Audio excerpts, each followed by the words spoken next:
A crackdown against repeat drunk drivers. Today, Governor Cuomo ordered the Department of Motor Vehicles to issue new regulations that he says will give New York some of the toughest protections in the nation against repeat drunk drivers. You have all heard the stories lately about drivers being arrested or convicted of drunk driving for a seventh, eighth, maybe even a ninth time.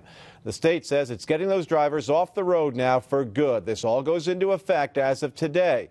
And as Brandon Lewis explains, for the woman who fought for these changes, it was a long and painful road. And this was what I used to research the law on license suspensions and revocations. Earlier this year, Linda Roselle Shannon used her 25 years experience as an analyst with the DMV to write Charlotte's Law, which would take away one's driver's license after 3 DWI convictions. Yeah, I thought it was extreme, but I thought we needed extreme measures because every other week I was hearing on the news someone with 9 DWIs, someone with 8 DWIs, and they get their license back. It was here near Proctor's nearly 3 years ago when Roselle Shannon's mother-in-law was leaving her job as a volunteer and heading home for the night. As she crossed this crosswalk, she was hit and killed by a driver with multiple DWI convictions, someone who wouldn't have had a license if this law was in place. She had a lot of life in her.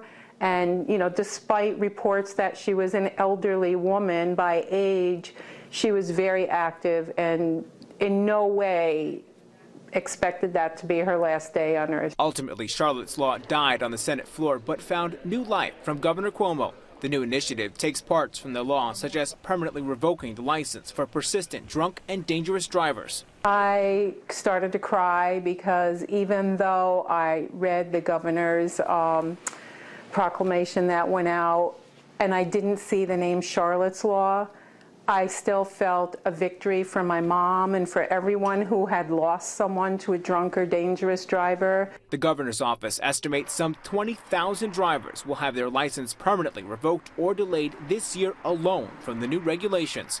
Brandon Lewis, CBS 6 News. Well, our fact finders did some digging. Right now, more than 50,000 drivers with valid or suspended licenses have 3 or more alcohol-related convictions on their record. And roughly 17,000 licensed drivers who have 3 or more convictions have been involved in at least one crash. About 30% of all deadly crashes in New York are alcohol-related.